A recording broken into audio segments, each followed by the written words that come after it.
धन्यवाद। कि आज महिलाएं वाकई में हर क्षेत्र में महिलाएं आगे बढ़ रही हैं। महिलाएं अंतरिक्ष तक पहुंच रही हैं। महिलाएं कलेक्टर बन रही हैं, महिलाएं सेक्रेटरी बन रही हैं, महिलाएं एसपी बन रही हैं।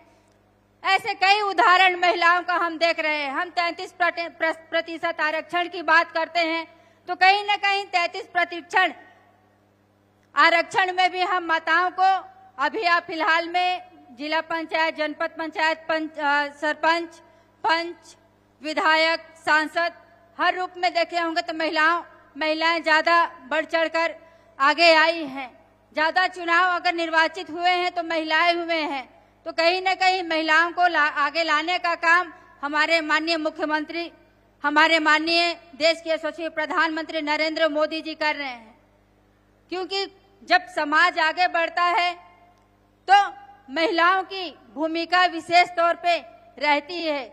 अगर महिलाएं घर पे बैठ जाएं, अगर महिलाओं की भूमिका अगर समाज को आगे बढ़ाने में नहीं रही तो समाज वहीं पे स्थिर रह जाएगा। तो कहीं न कहीं महिलाएं आज हर क्षेत्र में आगे आने का काम कर रही हैं। हम अभी कल ही माननीय मुख्यमंत्री जी ने लखपति दीदी, माननीय डिप्टी सीएम जी इसमें उपस्थित थे, सम्मानीय विजय शर्मा जी। कल लखपति दीदी जिसे माननीय प्रधानमंत्री जी ने लखपति दीदी का नाम दिया है, और कल हमारी माताएं बहनें लखपति दीदी बनने के साथ महिलाओं की इच्छा देखिए कि लखपति दीदी के बनने के साथ उन्हें इच्छा है कि हम अभी लखपति दीदी हैं, आगे आने वाले समय में हम करोड़पति महिलाएं बनना चाहते हैं, करोड़पति दीदी बनना चाहते हैं। तो ये महिलाओं की दृढ़ इच्छा शक्ति है। तो कहीं न कहीं महिलाएं हर क्षेत्र में आगे बढ़ रही हैं। एक उदाहरण मैं बताना चाहूंगी हमारी अनीता कश्यप जी का। अनीता कश्यप जी आपके बस्तर क्षेत्र की ही बिटिया है, बहू है, वो लखपति दीदी है, और उनके माध्यम से हमारी माताएं बहनें प्रेरणा लेके आज स्वयं सहायता समूह के माध्यम से जुड़ के, स्वरोजगार के माध्यम से जुड़ के अपना आर्थिक स्थिति मजबूत कर रही हैं। वो छोटे छोटे उद्यमी स्थापित कर रहे हैं। छोटे छोटे अभी हमारी माताएं बहनें 5 जिलों में जुड़ी थी। वो कह रही थी कोई पार्लर खोला है तो कोई ठेला चला रहा है। हमारी ड्रोन दीदी के माध्यम से भी बहुत सारी महिलाएं काम कर रही हैं। तो यहाँ के लिए हमारी एक प्रेरणा के रूप में बन के आई है अनीता कश्यप जी। एक गरीब परिवार की महिला स्वयं सहायता समूह के माध्यम से जुड़ के आज लखपति दीदी के नाम से जानी जाती है, प्रेरणा स्रोत कहलाती है। उनके माध्यम से हजारों महिलाएं, हमारे बस्तर क्षेत्र की महिलाएं जुड़ रही हैं। उनसे सीख रही हैं कि दीदी आज आपका स्थिति ऐसा था, आप अपने स्थिति को कैसे सुधार पाए। तो कहीं ना कहीं हमारे सरकार की योजना के माध्यम से महिलाएं आगे आ रही हैं और आगे आके अपने आप को, अपने परिवार को, अपने समाज को और राष्ट्र को मजबूत बनाने का काम कर रही हैं। मैं बात कर रही थी आज हमारा बस्तर क्षेत्र, इस बस्तर क्षेत्र में लगातार आए दिन बस्तर पंडुम, बस्तर ओलंपिक, ऐसे अनेक बड़े बड़े आयोजन होते हैं।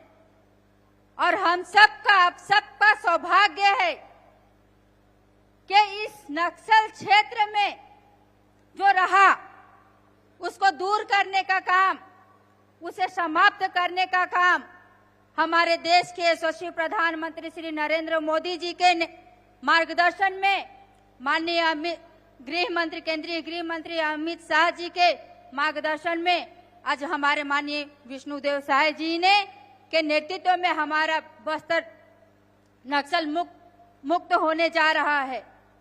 आज हमारे यहाँ बहनें या यहाँ के लोग आज आजादी के साथ जीवन यापन कर रहे हैं। लगातार बड़े बड़े आयोजन हो रहे हैं।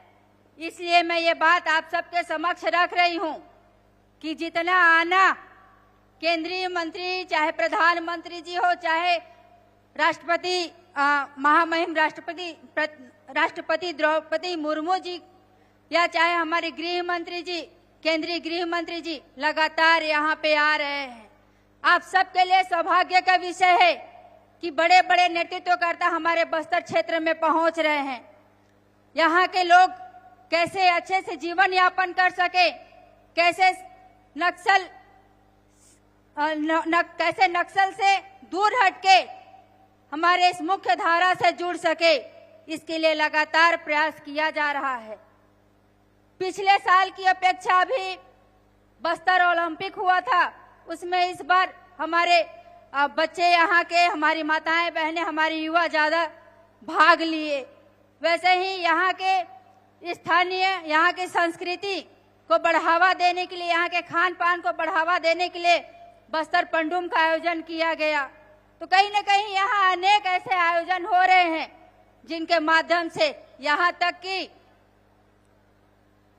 इस बस्तर क्षेत्र में 5 साल के मुख्यमंत्री इस बस्तर क्षेत्र में जितना नहीं पहुंच पाए होंगे, उतना हमारे केंद्रीय नेतृत्व यहाँ पहुंचे और हमारे माननीय मुख्यमंत्री जी यहाँ पहुंच के यहाँ की स्थिति को सुधारने का काम कर रहे हैं। तो कहीं न कहीं हमारा बस्तर एक खेलता, एक सुंदर मुख्य धारा से जुड़ने का काम कर रहे हैं। जब हम नक्सल मुक्त होने के क्षेत्र में विकास होगा तो यहाँ पे शिक्षा की व्यवस्था ठीक होगी, गांव-गांव में शिक्षा स्तर पहुंचेगा, स्वास्थ्य की सुविधा पहुंचेगी, बड़े बड़े स्कूल कॉलेज खुलेंगे, मेडिकल कॉलेज खुलेंगे, हमारे बच्चे पढ़ाई करने के लिए स्कूल जाएंगे, हमारे बच्चे अच्छे से जीवन यापन कर पाएंगे, हमारे बच्चे मुख्य धारा से जुड़ पाएंगे। इसके लिए हमारा सरकार लगातार प्रयास कर रहा है। आज हम महिला दिवस के उपलक्ष्य में उपस्थित हुए हैं।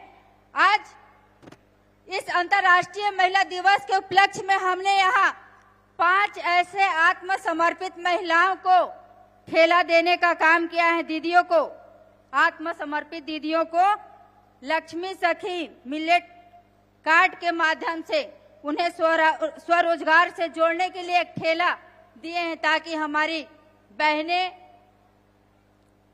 यहाँ के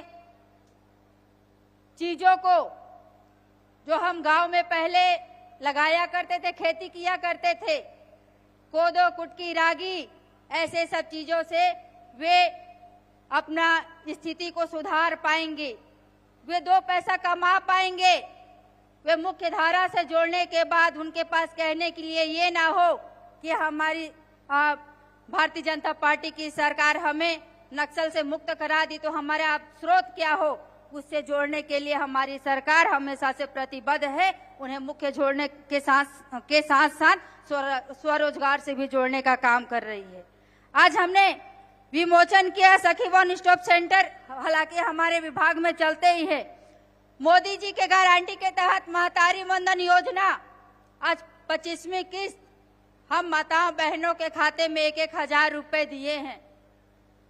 महिलाएं आत्मनिर्भर के साथ साथ अपने परिवार को संभालने का काम आज 5 जिलों में हमारी बहनें, जो महिलाएं पैसा का उपयोग अपनी बेटियों के लिए कर रही हैं, कुछ स्वरोजगार के लिए इकट्ठा कर रही हैं। तो ऐसे करके हमारी महिलाएं आज हमारी सरकार पे विश्वास जता के इतना अच्छा काम कर रही हैं। मोदी जी के गारंटी महतारी वंदन योजना पूरी हुई थी, 2 साल हो गए महतारी वंदन योजना को पूरा हुए। आज फिर हम महतारी वंदन योजना को 25वीं किस्त दिए हैं। हमने अपने घोषणा पत्र में एक और मोदी जी की गारंटी पूरी हुई है, वो रानी दुर्गावती योजना है। जब हम एक बेटी को जन्म देते हैं तो बड़ी चिंता रहती है कि हम इसको पढ़ाएंगे लिखाएंगे कैसे, हम इनका जीवन यापन कैसे करेंगे।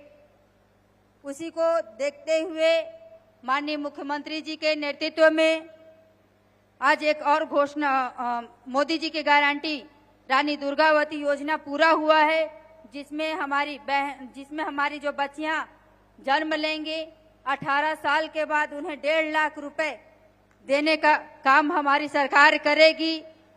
कुपोषण पे भी मैं फोकस डालना चाहूंगी, क्योंकि हमारा बस्तर संभाग, हमारा सरगुजा संभाग, अगर हम देखें तो कहीं न कहीं शिक्षा का अभाव के कारण या और भी चीजों के कारण हम अपनी स्थिति को, हम कुपोषण से मुक्ति नहीं पा रहे हैं।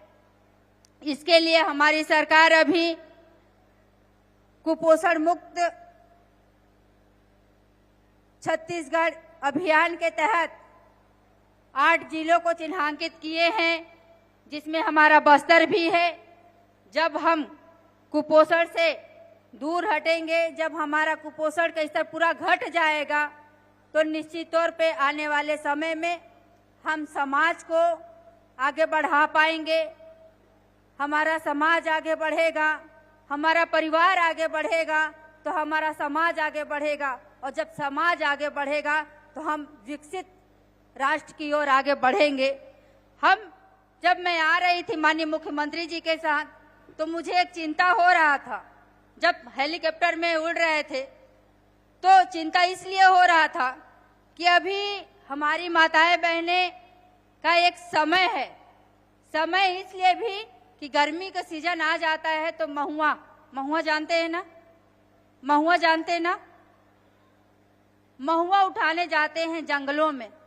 और जब जंगलों में महुआ उठाने जाते हैं तो पत्ता नीचे गिर गया रहता है, तो उसको हम जलाते हैं।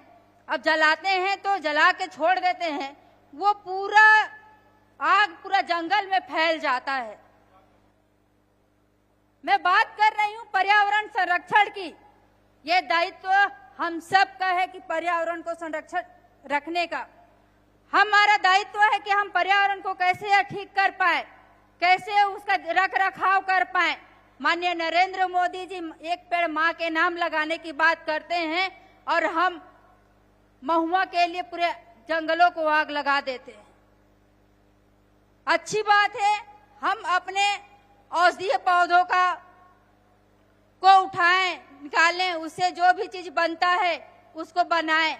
लेकिन एक चीज हमारी माताओं बहनें से विशेष निवेदन करते हुए कि जब हम जंगल जाते हैं महुआ उठाने के लिए, तो हम वहीं पे आग लगाएं जितना में महुआ गिरता है। हम आग लगा के छोड़ के ना आ जाएं। और हमारा दायित्व भी बनता है कि जब कोई जंगल जलता है तो उसे बुझाने का काम भी हम सबका होना चाहिए। यहाँ पे हमारे भाई हैं, हमारे बहनें हैं, हमारे युवा साथी हैं। आप सभी से अनुरोध करते हुए कि पर्यावरण संरक्षण को बचाए रखें, ताकि हमारा पर्यावरण संतुलित रहे। अगर पर्यावरण है तो हम सब हैं। इसलिए इतना ही कहकर पुनः आप सभी को अंतर्राष्ट्रीय महिला दिवस की ढेर सारी बधाई, ढेर सारी शुभकामनाएं देते हुए अपनी वाणी को विराम देती हूँ। पुनः आप सभी को प्रणाम करते हुए जय जोहार।